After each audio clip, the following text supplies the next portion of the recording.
तो इस ज्ञान को देने के लिए परमात्मा स्वयं आते हैं। जब हम यहाँ दुखी देखें उस परमात्मा, क्योंकि जिसके बच्चे बेटा बेटी दुखी हो जाते हैं वो माता पिता चैन से नहीं रह सकते, पार ना बसावे वो अलग बात है, लेकिन रो तो सकते ही हैं। तो इसी प्रकार वो पिता हमारे लिए रो रहा है कि ये कहाँ फंस गए जाके इस नकली का, ये भगवान है, हाहाकार मचा हुआ है, एक वर्ष वर्षा ना कर परम पिता, या मर जा सारे तरफ के। तो पुण्यात्माओं, ऐसे लोक में हम रह रहे हैं और निश्चिंत, क्योंकि हमें पता नहीं कि कोई और स्थान भी है जहां हम जा सकते हैं और वहां जाने की विधि कौन सी है। तो जब तक हम ये ज्ञान प्राप्त नहीं करेंगे कि कौन भगवान है, कहाँ से हम आए हैं, या क्यों मर और जन्म रहे हैं, एक सेकंड का कोई किसी को विश्वास नहीं, क्या बिजली गिर जा किसी ऐसे बसे बसाए घर पे, और बाकी के अपने आप को सुरक्षित समझते हैं। तो बाकी जो शेष सुरक्षित समझते हैं उन्होंने अपना क्या प्रोटेक्शन कर रखा जो उन्होंने नहीं कर रखा था। तो वो प्रोटेक्शन भी दास बताएगा आपको कि कौन सा प्रोटेक्शन करने से आप पर ये घटनाएं नहीं घटेंगी। लेकिन यहां रह जाना भी मूर्खता ही होगी फिर। अब वो समय आ गया है कि हम उस लोक को जा सकते हैं जहां से हम बिछड़े हुए हैं, जहां हमें सब सुविधाएं उपलब्ध हैं, और वो लोक है सनातन परम धाम, यानी सतलोक, सचखंड। वहां जाकर के हम सुखी हो सकते हैं। तो जो प्रसंग चला है कि हम अलग अलग बना दिए इस काल ने, ये अब कलयुग में ही क्यों बनाए, पिछला इतिहास देख लो, कोई अलग मजहब था ही नहीं। जब परमात्मा को पता लग गया कि ये घने दुखी हो गए मेरे बच्चे, अब वो यहां इसलिए आना पड़ा क्योंकि यहाँ काल भगवान ने अपने तीनों पुत्रों रजगुण ब्रह्मा, सतगुण विष्णु, तमगुण शिव जी के अंदर एक एक गुण बना के युक्त कर दिए। जैसे मिर्च होती है, मिर्च उस गुण युक्त है, और जब मिर्च का छौंक लगता है रसोई में, किचन में, तो वहां से उसकी निर्गुण यानी निराकार इफेक्ट दूसरे कक्षों में भी होता है, दूसरे कमरों में बैठे हुए सदस्यों को भी होता है, और छींकें आनी शुरू हो जाती हैं। न चाहती हुए भी, रोकने से भी नहीं रुकती, वो छींकें अपने आप आनी शुरू हो जाती है। इसी प्रकार इस काल भगवान ने अपने तीनों पुत्रों को एक एक गुण युक्त बना दिया। इनकी अलग से राजधानी ऊपर बना रखी है इस ब्रह्मांड में, वहां ये रहते हैं, लेकिन वहां से इनकी जो तरंग है वो हमें यहाँ आकर प्रभावित रखती है। तो जिस कारण से हम परमात्मा को भूल गए। बच्चा जब तक गर्भ में रहता है वहां इसके ऊपर तीन गुणों का प्रभाव नहीं रहता, और जब ये माँ के शरीर से, पेट से बाहर आता है, आते ये तीनों गुण ऑटोमेटिकली प्रभाव कर देते हैं, अचेत हो जाता है। इसको नए सिरे से समझाया जाता है, तू कौन है, ये तेरा पिता कौन है, तेरी माँ कौन है, तेरा भाई कौन है। इस तरह की पढ़ाई पढ़ा के काम चलाओ, इसको तैयार करते हैं। फिर परमेश्वर आते हैं स्वयं उस तत्व ज्ञान को प्रदान करने के लिए, और हमें यह बताने के लिए कि तुम यहाँ के वासी नहीं हो, तुम यहाँ काल के भयंकर लोक में रह रहे हो। तो पुण्यात्माओं, ये ज्ञान परमात्मा सतयुग से ही बताना शुरू करते हैं, लेकिन सतयुग त्रेता द्वापर में हम परमात्मा के इस ज्ञान की तरफ ध्यान नहीं देते। कारण क्या है? तो वो कारण बाद में बताएंगे, पहले हम जिस प्रसंग पर चले हैं इसको दोबारा लेते हैं। तो परमात्मा ने देखा कि मेरे बच्चे बहुत बुरी तरह दुखी हो रहे हैं। यहाँ रजगुण के प्रभाव से हम, श्री ब्रह्मा जी रजोगुण के कारण हम संतानों उत्पत्ति करते हैं, विवश है, जीव के बस की बात नहीं, चाहे कितनी बात बनावे। इसके आगे खुद शंकर भगवान भी फेल हो गए, जो भगवान की संज्ञा में हम लिया करते थे। ये बाई फोर्स सब क्रियाएं हमसे करवा रहा है।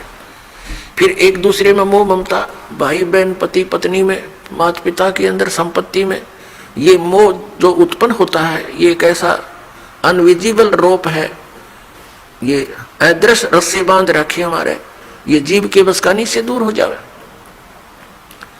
इसको सतीथी बोलते हैं। और तमोगुण से आप परिचित हो, जरा सी बात पर झगड़ा हो जा, लट्ठम लट्ठा गोली चल जा, ना जाने कितने आदमी मर जा। और ये संहार करने में की सेवा इसको दे ही रखी अपने पुत्र को काल भगवान ने, शिव को, तमोगुण शिव को। तो पुण्यात्माओं परमात्मा जब वहां आए, उन्होंने देखा कि मेरे बच्चे बहुत बुरा हाल हो रहा है, और ऊपर से इसने क्या बना रखा है कि इसको एक श्राप लगा हुआ है। किसको? ब्रह्म को। इसने सतलोक में एक गलती की थी, इस दुर्गा को, जिसको देवी कहते हैं, आदि माया भी कहते हैं, इसने बदतमीजी की थी इसके साथ, और इसने, दुर्गा ने काल भगवान के पेट में ये चली गई थी सूक्ष्म रूप बना के। इसने इसके साथ बदतमीजी की थी, इसके साथ बलात्कार करने की कुचेष्टा की थी, और बार बार समझाने से भी नहीं माना था। तो अपनी इज्जत की रक्षा के लिए देवी ने इसके पेट में शरण ली थी, और वहां से फिर पुकार की थी। एक लंबी कहानी है, सृष्टि रचना में बताएंगे, लेकिन हम आज का सत्संग उद्देश्य कुछ और है, इसलिए इसको लंबी कथा ना बनाएंगे। तो वहां इसको श्राप लग गया था, परमात्मा ने उस दुर्गा को इसके पेट से निकाला था, और फिर इसने उसको अपनी पत्नी के रूप में स्वीकार किया था। उससे यहाँ ये सब काल की व्यवस्था प्रारंभ हुई।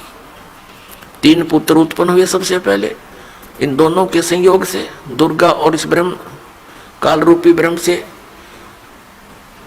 रजगुण युक्त ब्रह्मा, सतगुण युक्त विष्णु, तमगुण युक्त शिव। जब हम यहाँ पर दुखी बहुत हो गए, हाहाकार मच गई, इसको एक श्राप लगा हुआ है कि 1 लाख मानव शरीरधारी प्राणियों को नित आहार करेगा, और 1.25 लाख की उत्पत्ति प्रतिदिन करेगा। जिस कारण से इसने हम सबको मानव शरीर दिया है अपने खाने के लिए, हमसे संतानों उत्पत्ति करवाता है बाई फोर्स, और फिर स्वयं खाता है, और इसकी व्यवस्था इसके 3 पुत्र कर रहे हैं। इन ब्रह्मा विष्णु महेश जी को भी ये मालूम नहीं ये हो क्या रहा है। यदि इनको ये विश्वास हो जाए कि तुम्हारे कारण ये सब कुछ ये हो रहा है, तो ये भी सरेंडर कर देंगे, लेकिन इनको विश्वास नहीं हो पा रहा। परमात्मा ने आकर भी इनको समझाने की चेष्टा की थी, पर काल के दबाव से इन्होंने स्वीकार नहीं किया था। इसको मानव शरीर धारी प्राणियों के सूक्ष्म शरीर को तपस्या पर भून कर खाता है ये उनको, यानी मनुष्य के पूरे जीवन में जो भी ये प्राणी खाता है, पीता है, व्यसन करता है, उसका सूक्ष्म अंश सूक्ष्म शरीर के अंदर लिप्त हो जाता है। फिर वो आसानी से नहीं निकलता वो गंध। उसने एक व्यवस्था बना रखी है, एक तपस्या बना रखी है, कुकर, उस कुकर में डाल देता है, और उनको तब तक उबालता है जब तक उनसे वो गंध ना निकल जा। जीव मरता नहीं, लेकिन वहां जब उबालता है बुरी तरह तड़पते हैं, बुरा हाल कर लेते हैं, और उसने टाइम फिक्स कर रखा, उसके बाद फिर वो अपने आप वहां से खोल देता है कुकर को, यानी उसकी शब्द शक्ति से वो कुकर खुलता और बंद होता है, यानी वो प्राणी उड़ जाते हैं आकाश में, और उनसे निकले हुए गंध को ये आहार करता है। आप देखते हैं किसी भी समाज यानी धर्म को देखिएगा, मनुष्य का जो आहार है वो कितना उत्तम दे रखा है। यहाँ पर गेहूं है, चावल है, घी है, शक्कर है, बूरा है, दूध है, दही है, काजू, किस्मत, सेब, संतरे, मेवा है, फल है, कितने सुंदर। इन सब को त्याग के मांस खाना प्रारंभ कर देता है। इनको सबको त्याग के ये हुक्का बीड़ी बना लिए ठूठे, इनको पीता है। बताइए क्यों पीता है? क्योंकि ये काल मन रूप में सब में विद्वान हो गया, और इसने ही ये सब क्रियाएं करवानी है ताकि इसका चटपटा आहार बने, और जिससे इसका जो भोजन है वो स्वादिष्ट बन जावे। हमें वह भून कर खाता है, जीव मरता नहीं। अब यहाँ आपके मन में एक शंका उत्पन्न होगी कि भाई इसको श्राप दिया किसने? हमारे पिता ने, परम पिता ने, सतपुरुष ने, कबीर देव ने। तो फिर यहाँ भी शंका उत्पन्न होगी, क्योंकि अभी तक ये तत्व ज्ञान आपने सुना नहीं। बाकी जो ज्ञान आपने परंपरागत सुने हैं उनमें आपको कोई डाउट रहा नहीं, चाहे वो कैसे भी हो। और ये नया ज्ञान सुनते हैं तो ढेर सारी शंकाएं मन में उत्पन्न हो जाती है, स्वाभाविक है। अब आपके मन में ये आवेगा कि तो फिर भगवान ने इसको श्राप दे ही दिया, वो श्राप ही नहीं देना चाहिए था। पुण्यात्माओं, आप देखते हैं 84 लाख प्रकार की योनियां, कीटाणु, ये जीव जंतु, पशु पक्षी, इसे योनियां बना रखी है। यदि परमात्मा इसको ये श्राप नहीं देता तो ये मानव शरीर नहीं देता आपको, और मानव शरीर नहीं देता तो आप कभी भी स्वदेश नहीं जा सकते थे। अब मानव शरीर का इसलिए इसको श्राप देना पड़ा कि ये मनुष्य शरीर पाओगे तो इनको मैं अपने निज घर की जानकारी, खबर पहुंचा सकता हूं, और ये तो दुख पावेंगे क्योंकि इन्हें गलती कर दी, इस नालायक के साथ चले गए, कुत्ते बन के, गधे बन के, सुअर बन के, कैसी दुर्गति हमारी हो रही है।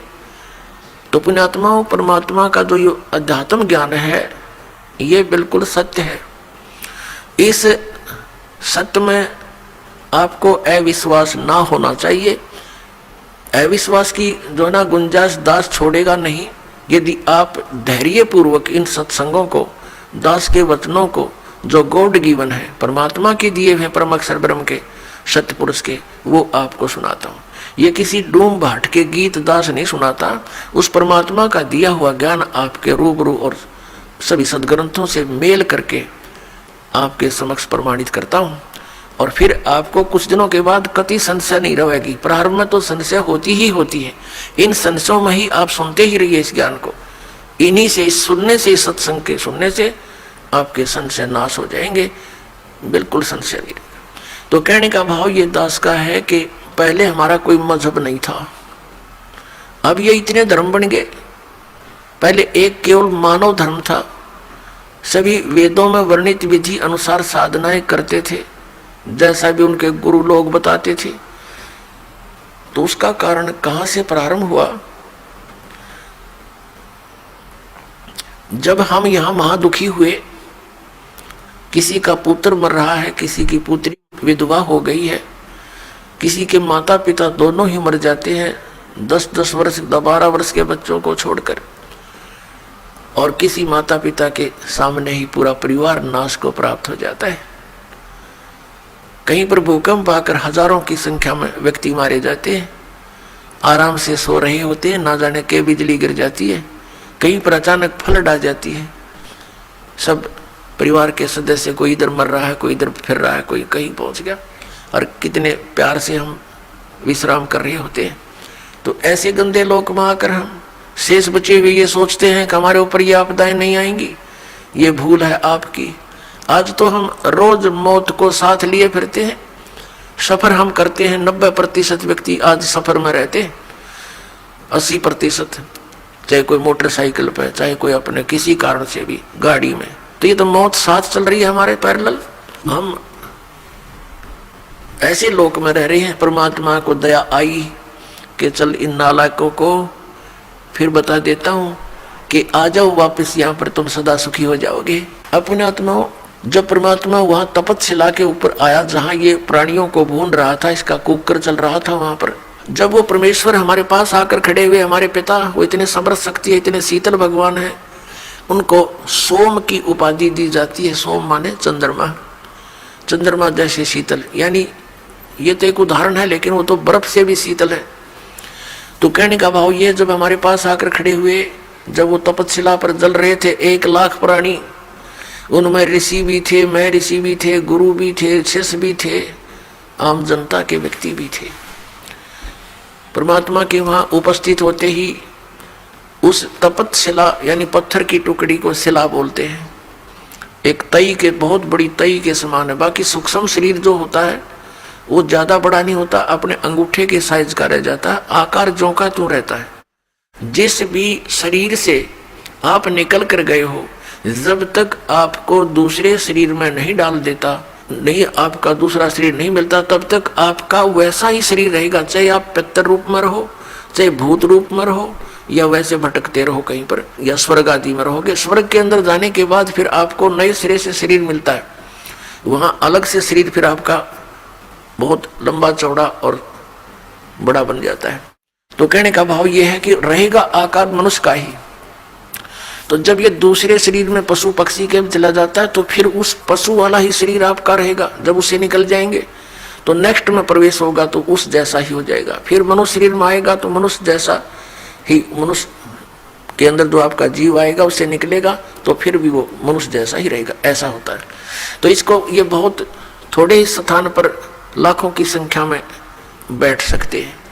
एक शरीर में जैसे किसी बहन भाई में देखा प्रेतों की पूरी मंडली की मंडली प्रवेश हो जाती है। वो सूक्ष्म शरीर होता है उनका, एक एक में 20-20, 30-30 प्रवेश हो जाते हैं। ये भूत यानी सूक्ष्म शरीर इतना छोटा ही होता है। ये बड़ा भी हो जाता है और घटता घटता इसको बहुत सूक्ष्म छोटा भी बन सकता है, ऐसा आ जाता है। इस अंगूठे से भी छोटा बन जाता है। यानी इसमें एक ऐसा तत्व है जो सूक्ष्म ही है।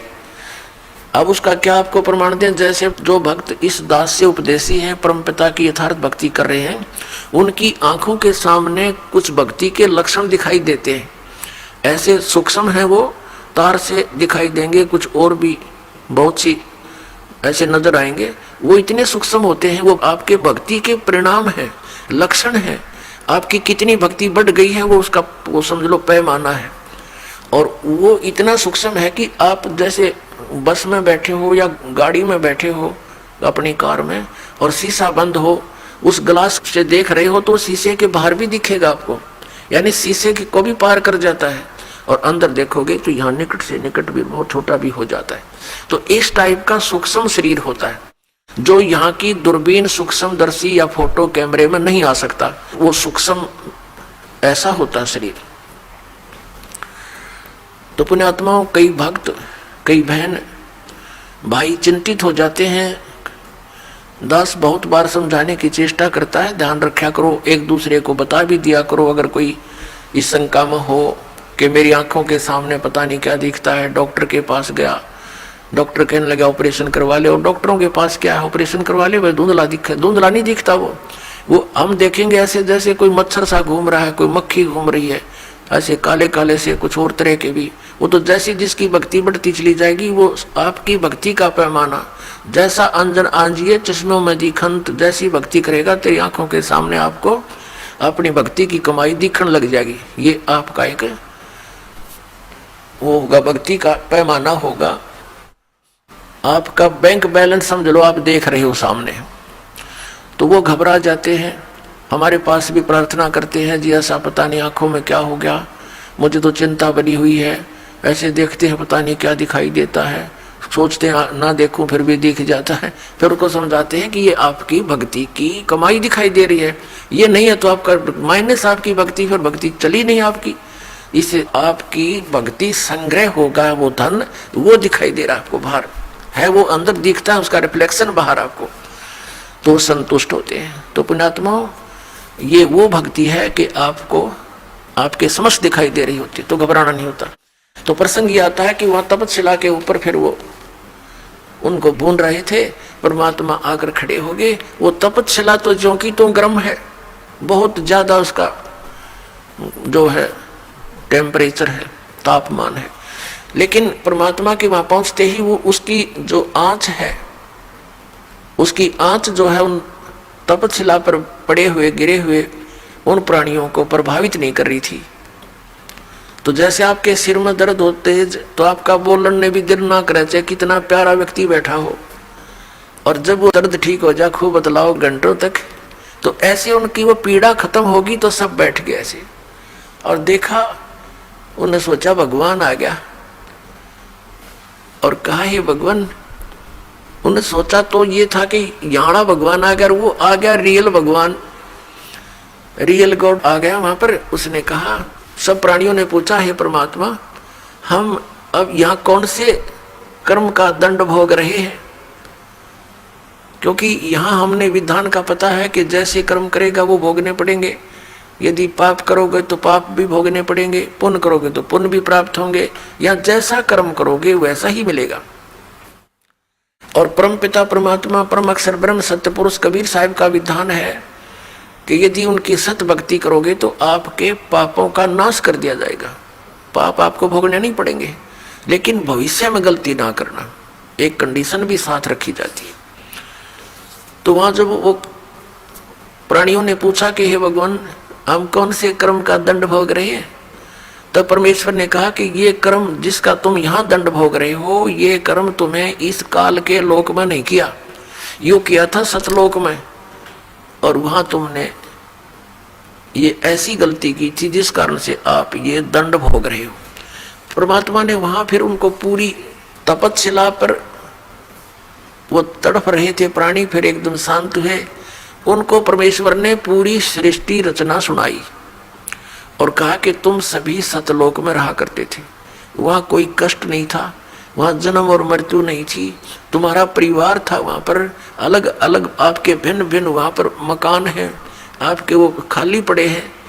अपने आत्माओं, यहाँ प्रत्येक व्यक्ति की ये एक नेचर है हमारी मनुष्य की कि हम कोठी बनावे तो बहुत बड़ी बनावे, बहुत बड़ी हो, आगे पार्क भी हो और झूले झाले भी डल रहे हो, यानी सब तरह की सब सुविधाएं, फुहारे छूट रहे हो, झरने बना रखे हो, तालाब बना हो नहाने धोने का, लेकिन ये हमारे से नहीं बन पाते हैं, वो अलग बात है। तो ये सब सुविधाएं आप जी को वहां सतलोक में है, और वहां आपका परिवार था, और पूरा का पूरा बहुत बड़े बड़े मकान आपके वहां पर हैं, नूर के महल हैं, नूर के बाग हैं आपके, अलग अलग प्रत्येक वहां हंस के परिवार का एक बहुत बड़ा लंबा चौड़ा व्यवस्था है। और वहां सदाबहार बाग बगीचे हैं, वहां पर सब अमृत आहार है, दूध और दही आदि के वहां सरोवर भरे रहते हैं। अपनात्मा, वहां कोई भी पदार्थ खराब नहीं होता। जैसे ये गंगा एक दरिया है अपने भारतवर्ष में, इसका जल कभी खराब नहीं होता, और आज तक वैज्ञानिक ये अपने आप में न सोचे भगवान है नहीं, ये नहीं बता सके कि ये क्या कारण है। हिमालय से कितनी दरियाएं आ रही हैं और उसके जल को कितने दिन रखो आप खराब नहीं होता।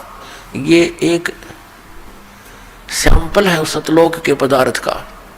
ये सतलोक से आई है ये गंगा, और सतलोक से आई है ये निरंजन काल के लोक में, फिर आई है ब्रह्मांड में, जहां ये काल का एक टॉप, ब्रह्मांड के शिखर में टॉप में इसका अलग से एक गुप्त स्थान है। ये पहले वहां आकर गिरी, वहां इसने इसका बहुत बड़ा सरोवर था, वो 6 महीने में भरा, वहां से फिर आई विष्णु के लोक में, वहां का सरोवर भरा, उसके बाद फिर आई है शिव के लोक में, यहाँ जो इस काल का पुत्र है शिव, उस शिव के लोक का भी एक जटा कुंडली डैम है, एक बहुत बड़ा सरोवर है, वो 6 महीने में फुल हुआ वो भी, फिर वहां से फिर ये ओवरफ्लो होकर वहां से चली, वहां से आ रही है। ये इसके आने का तरीका दूसरा है। जैसे समुद्र से यहाँ वर्षा जो होती है तो समुद्र का जल कैसे वहां से चलता है, वाष्प बनकर उठा, बादल का रूप धारण किया, करोड़ों टन जल ऊपर आकाश में बगैर किसी सपोर्ट के उसका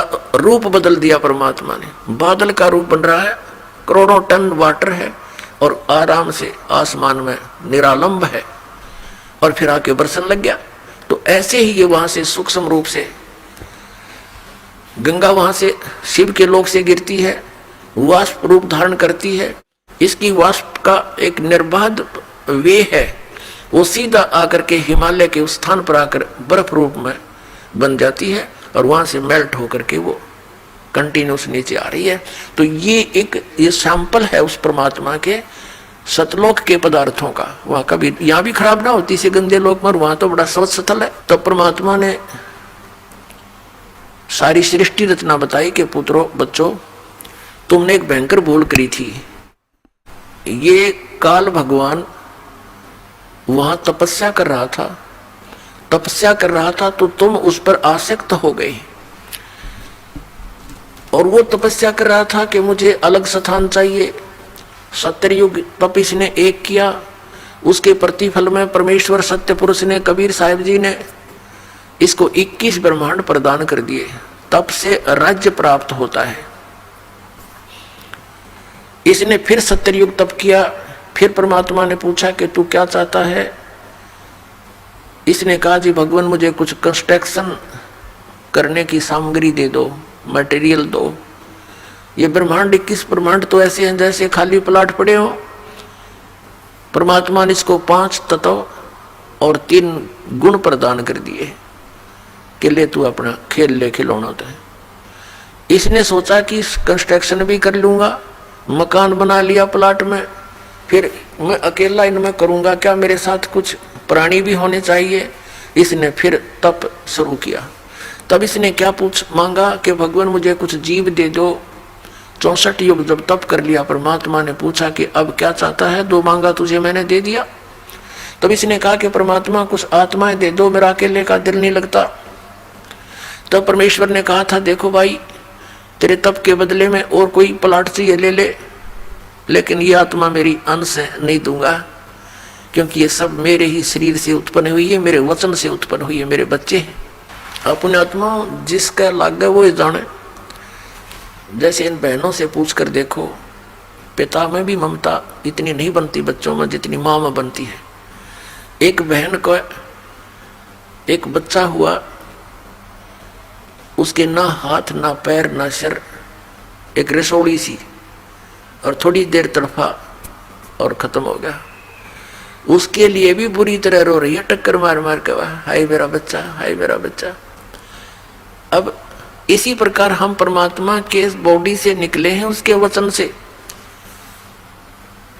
और पुण्यात्माओं, जो ये लोग कहते हैं, कुछ दिग्भ्रष्ट व्यक्ति आचार्य पद प्राप्त करके, गुरु पद प्राप्त करके इन्होंने ठेका ले रखा है जनता को गुमराह करने का और शास्त्र विरुद्ध ज्ञान बताने का। ये कहते हैं जीव ही परमात्मा है और अस्तित्व है ही नहीं।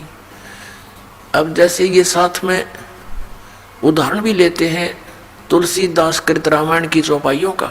गोस्वामी तुलसीदास जी ने भी कहा है कि ईश्वर अंश, जीव अविनाशी।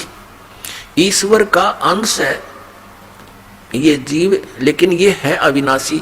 अब अविनाशी की रचना अविनाशी ही होती है, तो परमात्मा का अंश है ये जीव। उसने अपने वचन से सभी आत्माओं को रचा था, तो कितनी ममता है उस परमात्मा की आपके अंदर। आप तो समझ नहीं सकते इस बात को, क्योंकि आपने यो ज्ञान कदे सुना है नहीं।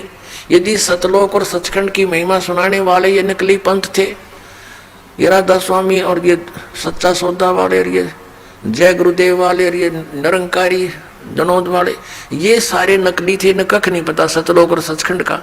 ये काल प्रेरणा से काल ने पहले भेज दिए थे कि इतना रोड़े रड़ा दूं उस सतलोक और सचखंड के ज्ञान को कि कोई सच्चाई बताने वाला आवे सतलोक तय, तो इनका पल्ला पड़ा ही नहीं, कुछ भी इनके गले उतरे नहीं। ये सारा सुनियोजित तरीके से इसी समय किया गया इस काल ने। ये दास ये इसका कंसेप्ट क्लियर करना चाहता है कि ये अब ये सारा अड़ंगा के ऊपर अड़ा दिया। कैसे अड़ गया? ये इतने पंथ बन गए और इतने श्रद्धालु उनके चिपक गए, कोई ज्ञान ना ध्यान उनका, क्योंकि ये काल प्रेरणा से और काल के प्रभाव से, मन काल है सबके अंदर और ये काल मन के रिपोर्ट से चलता है, ये मन काल के रिपोर्ट से। और तो ये सब फटाफट वहां भेज दिए, वो धक्के मारे, ये हंगे जावा उड़े और हम यहाँ पलका बिछाए बैठे हैं, सारी सुविधाएं देते हैं, यहाँ नौके ना वहाँ के दे रहा है, वहां से भर ली जोड़ी तुमने। कोई 20 वर्ष धक्के खा के, कोई 30 वर्ष धक्के खा के नास्तिक होने के कागार पे पहुंच गया मानो। तो परमात्मा ने कहा कि भाई ये मेरी आत्मा है, ये मैं नहीं दे सकता तेरे को किसी कीमत पर भी, ना तेरी किसी जपते ना तपते। फिर मालिक को पता था कि हम उस लोक में रहने योग्य नहीं रहे थे। क्यों नहीं रहे थे? क्योंकि जब ये तपस्या कर रहा था, ये एक पैर पे खड़ा था और हम इस पर आसक्त हो गए। देख कितने दिन हो गए इसको यहाँ खड़े रहे, ओहो, यानी हमारी इसके अंदर एक कसक बन गई, ये एक बुराई हमारे घर कर गई। हमने अपने पिता से, अपने मालिक से हृदय हटा दिया और इसके अंदर जोड़ दिया। वो अंतर्यामी है, सब जानते थे। वो ये भी जानते थे कि ये मरेंगे, इनकी बिरान मट्टी हो जाएगी जब वहां चले गए। तो उन्होंने, परमेश्वर ने हमें सतर्क किया बार बार आकाशवाणी करके, कहा कि भाई आप मस्त रहो, किसी की क्रिया को मत देखा करो, जो जैसा कर रहा है उसको वैसा ही फल मिल जाएगा। मत देखो इसके इस ड्रामेबाजी को। हम ऊपर से तो सावधान हो गए, अंदर से कसक नहीं गई और इतनी प्रबल कसक होगी कि हम एक बंधन में बंध गए इसके साथ, ममता से, मोह से। परमात्मा अंतर्यामी है, वो जान गए कि ये गए काम तय। तो फिर परमात्मा ने कहा कि भी एक बात सुन। अब परमेश्वर ने यह भी सोचा कि जहां अगर ये रहेंगे तो औरों को भी खराब करेंगे, इसके साथ जाने में ही यहाँ का हित है। जैसे पुण्यात्माओं, एक सेब विक्रेता है, सेब, और उसको कितनी प्यारी है वो सेब। एक सेब मानो 10 रुपए की होती है, और उन टोकरे में सेब के ढेर में एक सेब भी उसको खराब नजर आती है, तुरंत निकाल कर बाहर फेंक देता कूड़े में, कहीं नोरा ने भी फेंक खराब करेगी। वो उसका शत्रु नहीं, लेकिन उसको पता है कि और घना नाश कर देगी या मेरा एक इसके ऊपर चिपकर लालच करता रहा तो वो देर नहीं करता, उसको निकाल कर तुरंत बाहर कूड़े में फेंक देता, फिर उसको सूअर खाते हैं। तो परमात्मा के हम कितने प्यारे थे, लेकिन हम उस सेब की तरह खराब हो गए, तो हमारा वहां से निकालना अनिवार्य हो गया था। अब क्या हुआ कि इस काल ने जब ये कहा कि भगवान मुझे कुछ आत्मा दे दो, परमात्मा ने मना कर दिया। फिर कहा कि देखो एक शर्त पर दे सकता हूं, यदि कोई सब इच्छा से तेरे साथ जाना चाहता है तो मैं भेज दूंगा, वैसे मैं नहीं भेजूंगा। परमात्मा को पता था कि ये डटे भी ना डटे, ऐसी इनका चाव चढ़ रहा है, इसके साथ जाने का चाव लगा हुआ है, उमंग है, पता नहीं क्या लुटाएंगे वहां जाके। अपने आत्माओं, यही बीमारी हमारा लगी थी जो आज विद्यमान है।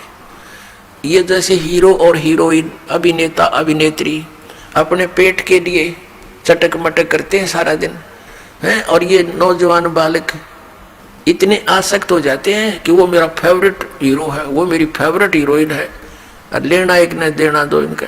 उनसे क्या मिलेगा उन फेवरेटों से इनको। अब जैसे यहाँ बरवाला में आ जाए कोई हीरोइन या हीरो है, ये फिल्मी नेता अभिनेता, ये देखो नौजवान बच्चों को जिसने भी पता चलेगा वही रोटी खाता होगा, रोटी खाता छोड़ दे मैंने खाना, और फट दे भाग लेगा अपना व्हीकल या जो भी साधन उपलब्ध है, और वहां देखेगा 1 किलोमीटर दूर खड़े न मंच के ऊपर, अन्नू देखे जाएंगे वो खड़ा वो खड़ी, सारा दिन धक्के खा के वापस आ जा, कह दिया उस खड़े खड़ी ने तुम्हारे को। तो ये बीमारी हमारे सतलोक में लगी थी, इसके ऊपर हम आसक्त हो गए, वही एज इट इज आपके हृदय में आज भी वो वासना समाई हुई है। और इस काल ने वहां दुर्गा के साथ अकेली लड़की देखकर इसने उसके साथ बलात्कार करने की चेष्टा की थी। तो ये मन रूप में सब में विद्यमान हो गया, और यही दशा आज सभी प्राणियों की हो रही है कि 90% तो अवश्य से प्रभावित होते हैं। कुछ पुण्य आत्माएं हैं वो अपना बहुत विचार करके अपने मन को रोक लेते हैं, वो अलग बात है। तो कहने का भाव यह कि जो ये बुराइयां हमारे घर की इस काल के कारण, और जो वो ड्रामा हमने देखा उसके कारण हम इतने आसक्त हो गए। अपने आत्माओं, जब काल को कहा भगवान ने कि भाई जा तू इनसे पूछ ले, जो तेरे साथ जाना चाहते हैं सब इच्छा से मैं भेज दूंगा। ये सृष्टि रचना सुना रहे परमात्मा दास, सिर्फ एक सिंपल सी सुना रहा। आज का जो विषय है कि ये मजहब क्यों बन गए और ये नकली पंथ क्यों चल गए, ये पहले ना चले, इस विषय को, इस कंसेप्ट को क्लियर करने के लिए अभी तो भूमिका बनाई जा रही है।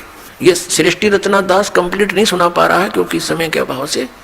तो अब बात यह है कि वो ये जो काल भगवान है, ब्रह्म सरपुरुष, ये हमारे पास आया और कहा कि पिताजी से मैंने तपस्या करके ऐसे ऐसे 21 ब्रह्मांड लिए हैं और 5 तत्व और 3 गुण प्राप्त कर लिए हैं, इनके द्वारा वहाँ ऐसे बनाऊंगा, ऐसे बनाऊंगा, स्वतंत्र रहा करेंगे वहाँ पर।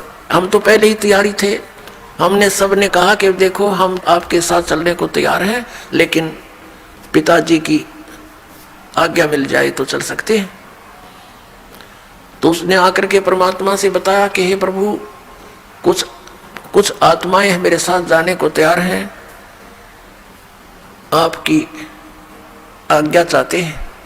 परमेश्वर कहने लगा मेरे साथ चल, मेरे सामने हाँ भरवा दे, मेरे सामने उनकी सहमति करवा दे, तब मैं भेजूंगा। परमात्मा और ये काल, ये ब्रह्म सरपुरुष, ये वहां आया। परमेश्वर ने पूछा भी जो भी इसके साथ जाना चाहते हैं हाथ खड़ा करो, स्वीकृति दो अपनी। अब परमात्मा के सामने सब लज्जित हो गए कि अपने मालिक के सामने कैसे कहे हम इसके साथ जाएंगे, नीचे गर्दन कर ली, सन्नाटा सा छा गया। तो परमेश्वर ने कहा कि देख भाई, तू तो कह रहा था तेरे साथ कुछ जाने को तैयार है, कोई बोल नहीं रहा, क्या तू झूठ बोल रहा था? तो उसी समय एक आत्मा खड़ी हुई और उसने खड़ा होकर कहा कि पिताजी मैं जाना चाहता हूं इसके साथ। अब उसके खड़ा होते फिर हमने सोचा कहीं ये अकेला लूट ले सारा कुछ, हम रह गए पीछे, तो हमने भी दोनों हाथ खड़े कर दिए। हम भी जैसे क्लास में बच्चे होते हैं ना, एक टीचर पर्सन पूछता है तो डरता डरता पहले एक दो हाथ खड़ा करा करा, फिर सोचे कदे हमने पिटाई हो जा, हम भी करते, किसी ने कुछ नहीं आता वो भी हाथ खड़ा कर दिया करें। तो ऐसी दशा होगी हमारी।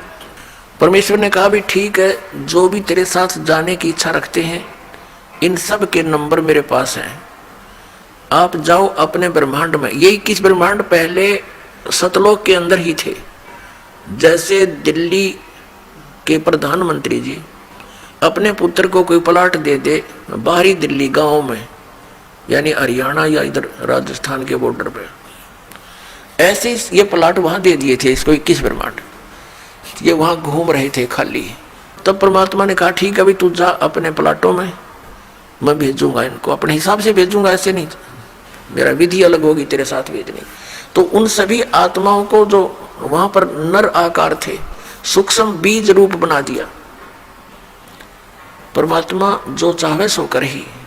पुण्यात्माओं, अभी तक हम खासकर इस कलयुग के इस थोड़े से दौर में भगवान के अध्यात्म मार्ग से कोसों दूर हो चुके हैं। यदि कोई भगवान की लीला सुनाता है हमें अटपटी सी लगती है, हम उसको स्वीकार करने को तैयार नहीं होते। हमारे स्वीकार ना करने से भगवान की महिमा या वो लीलाएं झूठी नहीं हो सकती। जैसे जब हम छोटे छोटे थे उस समय क्या देखा करते थे, ऐसे तगड़े तगड़े बूढ़े बुजुर्ग, और उनके विषय में बताया करते थे ये 5 मन 40 किलो का 1 मन होता है, यानी 200 किलोग्राम वजन को सिर पे रखकर, और लकड़ी की सीढ़ियां, खड़ी सीढ़ियां होती थी, खड़ी लकड़ की, एक तो पौड़ी होती है ऐसे जो वो खड़ी पौड़ी होती थी, और छत पर मिट्टी डालते होते थे, कच्ची मिट्टी छत देते थे नए मकान। कहते हैं ये 200 किलो वजन को उसके बड़े बड़े टोकरे होते थे, झाले बोला करते उनको, उसको भरकर इसके सर पर रख देते थे इनके, और ये ऊपर चढ़ कर और वहां डाल आते थे। अब ये बात और 100 साल के बाद अगर कोई कहेगा ना, उसने मूर्ख बताया करेंगे, हम आंखों देख रखे, क्योंकि और 100 साल में तो देख लो ये कोई 10-50 किलो वजन ठानी आदमी नहीं रह रहा, और आने वाले 100 साल में तो इतनी प्योद रह जाएगी, और 10-12 किलो ठानिया व्यक्ति नहीं पाओगा, ऐसी स्थिति आ जाएगी इस प्राणी की। इतना घट गया हमारे सतर, प्रदूषण के कारण शरीर की शक्ति लॉस होती जा रही है। और इससे और पीछे जाए तो और तगड़े तगड़े व्यक्ति थे, भीमर की कथा हम सुने तो कोई ना सिर गले उतरती, और वो सच्ची थी सारी। ये तो ही एक बल के आधार से, एक आध्यात्मिक बल अलग होता है। अगस्त ऋषि जी ने 7 समुद्रों को एक ही घूंट में ऐसे चुलू उठाई थी और ऐसे पी लिया था, खाली हो गया था ये बिल्कुल। इसमें ये मगरमच्छ तड़पते दिखाई दे थे, और फिर प्रार्थना की गई, हे ऋषि जी ये तो सब बुरा हाल हो जाएगा, यहाँ का बैलेंस बिगड़ जाएगा, आप भी नहीं रहोगे क्योंकि पृथ्वी पर वर्षा का अभाव हो जाएगा, सब प्राणी मर जाएंगे। तो फिर उसने कहते उल्टा ही कुरला कर दिया, ये पूरे भर गए। तो ये कोई बड़ी बात नहीं है, और आप इस पे भी नहीं विश्वास कर पाओगे तो अध्यात्म मार्ग में नहीं चल सकते। इन कलियुगी ऋषि नकली गुरुओं ने, ऋषियों ने जो हमें भगवान की इन कथाओं से दूर कर दिया कि ये झूठी है, ऐसा नहीं हो सकता, द्रौपदी की साड़ी नहीं बढ़ सकती, ये इस तरह की बकवाद गढ़ दी, जबकि ये सारी सच्चाई है। परमात्मा जो चाहे वैसा कर दे, उसके एक वचन में सारे ब्रह्मांड उत्पन्न हो गए, तो वो क्या नहीं कर सकता। तो अध्यात्म मार्ग में पुण्यात्माओं अविश्वास नहीं चलता, और पहले हमारे पूर्वजों को अविश्वास नहीं था, और उस अविश्वास का और ब्लाइंड फेथ था उनका भगवान में और उन गुरुओं में, तो उन्होंने दुरुपयोग किया नकली ऋषि में ऋषि गुरुओं ने, ये वर्तमान के कलयुग क्या ने, कि उनके ब्लाइंड फेथ को कि जो गुरुजी बोल रहे हैं वो सारी सच्ची होती है, हमने ब्लाइंड फेथ किया और जो मार्ग उन्होंने बता दिया हमने ये सोचकर ग्रहण किया कि ये हमारे सदग्रंथों से ही पढ़कर सुनकर वहीं से इन्होंने ज्ञान दिया। तो इन्होंने सब मिसगाइड कर दिया, वो सब दंत कथा सुना दी और भक्ति विधि शास्त्र अनुकूल ना रहने से हमें प्रभु परमात्मा से मिलने वाली सहायता बंद होगी। तो अब हम ये सोचते हैं कि ऐसा कभी हो ही नहीं रहा, हम सब कुछ कर रहे हैं।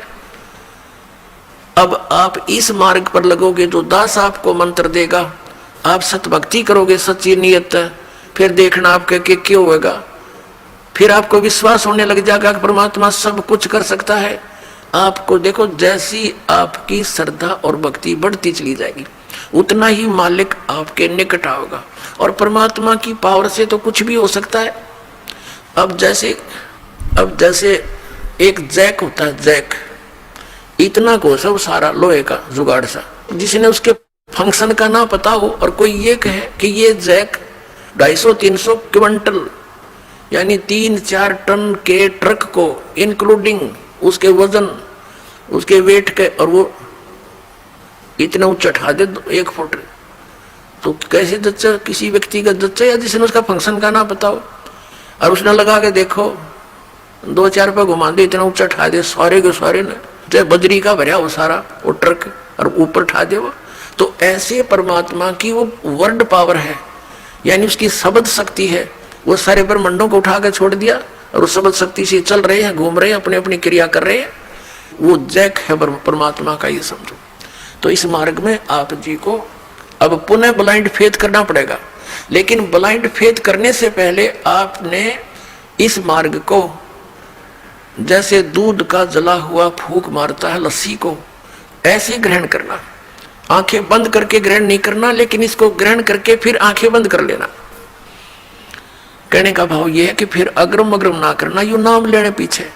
इस दीक्षा लेने से पहले आप खूब ट्राई करो और खूब परीक्षण करो, सब जो दास बताता उसका प्रमाण देखो और फिर आंखें बंद करके उपदेश ले लो और फिर आंखें ही बंद रखना, यानी ब्लाइंड फेथ करना, पूर्ण विश्वास करना दास के एक एक शब्द पर, फिर आपकी भक्ति चलेगी।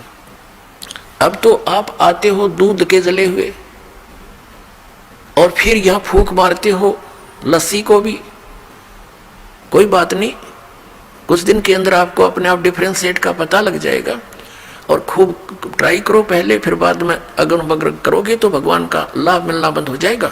दीक्षा लेने के बाद यदि आप दास के वचनों में अविश्वास करते हो, आपका नाम नहीं रहेगा। कह कबीर सुनो भी साधो, मैं तो हूं विश्वास में। अब उस परम पिता परमेश्वर परम पूज्य कबीर जी, जो एक जुलाहा जाति में, एक झोपड़ी में रहने वाला, एक धोती लंगोटी में रहने वाला, और उसको भगवान मानना बालकों का खेल है, लेकिन वो परमात्मा है और थे और रहेंगे, क्योंकि हम समझ नहीं सके। अब उसको कोई परमात्मा मान सकता है? जब दास ने प्रारंभ में कहना शुरू किया तो लोग मजाक किया करते थे कि देख यू भी दानक हो गया। अरे भले हुए कृत्य, हम तो लेट हो गए दानक होने में, हमने तो पहले होना चाहिए था जब पता लग जाता था। कहने का भाव ये था कि दानक का अर्थ है कबीर पंथी, उस कबीर पंथ परमात्मा परमेश्वर के द्वारा दिए हुए वे ऑफ वर्शिप पे उस रास्ते पर चलने वाले तो हमने पहले बन जाना चाहिए था। हमारे दादे परदादों ने बन जाना चाहिए था। वह भूत बने फिरे नकली संतों और पंथों, इन गुरुओं के शास्त्र विरुद्ध ज्ञान को सुन सुनकर अरीब उनके श्राद्ध निकलवावे, वह भूत बने फिरे आप खावे, क्योंकि तुम्हारे पिताजी स्वर्ग में दुखी हो रहे हैं। अरे स्वर्ग की तो हो गया जहाँ दुखी हो रहे हैं, लोग ना नरक में डलवा दिया उल्टी साधना करवा के, और फिर आप पेट भरे और श्राद्ध के तुम्हारे पिताजी खावे। वाह भाई वाह। तो कहने का भाव ये पुण्यात्मा, शास्त्र विरुद्ध साधना करने से हम बहुत हानि उठा चुके हैं। उस दानक जुलाहे कबीर जी को और भगवान मानना, ये भी एक 8वां जुबा के 10वां जुबा समझ लियो, लेकिन वो भगवान है ही।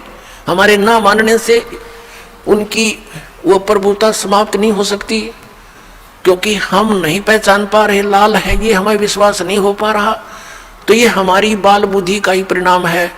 लाल तो इतनी ही कीमत रखता है, वो लाल है, वो पूर्ण परमात्मा है, और वहाँ लीला करने के लिए सह शरीर आए थे, सह शरीर चले गए थे, और पूरा ज्ञान उन्होंने हमें बताया आकर के, जो दास आपको बता रहा। तो प्रसंग चल रहा है, उसी पर आते हैं। तो इसी प्रकार जब आप जी दीक्षा ले लेते हो उसके बाद फिर दास जो वचन बोलता है और आपके मन में अविश्वास उत्पन्न होता है तो आप कमजोरी में आ चुके हो, क्योंकि आप कितने दिनों से भक्ति कर रहे होगे, जब से जन्म हुआ। पवित्र हिंदू धर्म में तो शायद कोई ही व्यक्ति ऐसा होगा नास्तिक जो भगवान नहीं कहता हो या उसको नहीं मानता हो। वैसे तो मुसलमान धर्म में भी भगवान अल्लाह वो सभी मानते हैं, ईसाई धर्म में भी मानते हैं, हिंदू धर्म में भी मानते हैं। और आप कितने दिन से ज्ञान सुनते आ रहे हो, और दास जो भी ज्ञान आपको सुना रहा है उनके एक पॉइंट को क्लियर करने के लिए 3-3, 4-4 प्रमाण देता है। और पहले आपने जो अज्ञान सुन रखा था उसका कोई सिर पैर नहीं और आपको स्वीकार्य था। अब ये क्यों अग्रम अग्रम इतनी हो रही है आपके माइंड में, काल को ये चिंता बनी रहती है, कहीं ये इस मार्ग पर दृढ़ ना हो जा और इसका बेड़ा पार ना हो जा, तेरे हाथों से ना निकल जा। तो पुण्यात्मा, उपदेश लेने से पहले दास ने बहुत सुविधा उपलब्ध कर रखी है। जिन दिनों में सत्संग होता सत्संग सुन करो। फिर परमात्मा ने दया बख्श रखी है एक पवित्र टीवी चैनल पर, उसने साधना के ऊपर शाम को 8 बजे सत्संग आता है, वहां सुनते रहो। कहने का भाव ये है कि आप जी पहले कति कंसेप्ट क्लियर करो, जब आओ यहाँ पर और नाम लेकर फिर जो सही दृढ़ होकर आते हैं उनको कुछ चंद ही दिनों में परमात्मा के वो चमत्कार शुरू हो जाएंगे। क्योंकि कनेक्शन ले लिया बिजली का, कनेक्शन लेते ही आपके पंखे चलेंगे, सब कुछ ठीक चलेगा। यदि कनेक्शन लूज हो गया, ना पंखा चलेगा ना कोई और सुविधा उस पावर से होगी, जो पावर सत्र का काम है तो पावर से ही होगा। तो इस प्रकार आपका अगर कनेक्शन लूज रह गया, यानी आपका नाम खंडित हो गया, तो मालिक की पावर आपके घर पर या आपकी बॉडी में काम नहीं करेगी। इसके लिए परमात्मा ने बताया है कि अनंत कोट बाजी जहां अमन रचे सकल ब्रह्मांड ही, कहे कबीर मैं क्या करूं ये काल करे जीव खंड, कि मैं इतना समर्थ हूं। परमेश्वर कबीर जी कहते हैं अनंत कोट बाजी जहां मन रचे सकल ब्रह्मांड। और कबीर साहब कहते हैं, आदरणीय गरीबदास साहिब जी को कबीर साहब ने यह ज्ञान दिया था, ये वाणी गरीबदास साहिब जी की है कि कबीर साहब ये कहते हैं, गरीबदास जी उसका समर्थन कर रहे हैं कि कबीर साहब ये कहते हैं कि मैं क्या करूं, यो काल मेरे से जीवों को खंड कर लेता है, इनके नाम खंड करवा के फिर मेरी पावर वहां काम कर नहीं सकती, ये ऐसा कर देता है। तो आप इससे सावधान हो। दीक्षा लेने में देरी हो जाए कोई दिक्कत नहीं, लेकिन लेने के बाद फिर ये समझ लेना हमें भगवान मिल गया, और फिर गुरु जी को परमात्मा के तुल्य मानना पड़ेगा, तब आपकी प्रॉब्लम सोल्व होगी। भले ही पुण्यात्मा गुरु भगवान नहीं है, ये दास क्योंकि मालिक आए थे वो तो भगवान थे ही, वो भी गुरु थे, हमने उनको भी भगवान नहीं माना, लेकिन इस दास को आपने भगवान मानकर ट्रीट करना पड़ेगा, तब आपको सफलता मिलेगी। जैसे गणित के अंदर एक प्रश्न आता है ब्याज का, ऋण का। उस ऋण के अंदर क्या होता है कि हमने मूल धन खोजना होता है, बच्चों ने मूल धन प्राप्त करना होता है, वो प्रश्न ऐसा होता है। तो उसके अंदर मानना पड़ता है, मान लीजिए मूल धन 100 रुपये, वो मूल धन 100 रुपये होता नहीं, वो तो करोड़ों की संख्या में होता है। लेकिन वो करोड़ों की संख्या की राशि वाला मूल धन हमें तभी उपलब्ध होगा जब हम 100 रुपये को मूल धन मान लेंगे। अब समझदार को संकेत बतेरा, भले ये दास भगवान नहीं है, लेकिन उस मूल धन को पाने के लिए, यानी मूल मालिक को पाने के लिए आपने गुरु जी को एज ए गॉड ट्रीट करना पड़ेगा। यूं समझ ले कि मेरे सामने आज वो परमात्मा आ जाते हैं। इस दास के स्थान पर परमात्मा स्वयं भी आए थे। आज से 600 वर्ष पहले 120 वर्ष तक हमारे डले खाकर चले गए, हमारी गालियां खाकर चले गए, जूते खाकर चले गए, क्योंकि जिस बाप का बेटा शराब पी रहा हो और पिता जाकर उसको कहता महफिल में बेटा आजा तू ना नाश करे, तो वो झगड़ा कर देता पिता के साथ, हाथापाई भी कर देता है, एक तरह मेरी बेइज्जती कर दी, क्योंकि होश में है नहीं, नशे में है। तो हमने यहाँ काल के इस झूठे रंग की भांग पी रखी है। कबीर ये माया अटपटी सब गट आण अड़ी, और किस किस न समझाऊं या कुआ भांग पड़ी।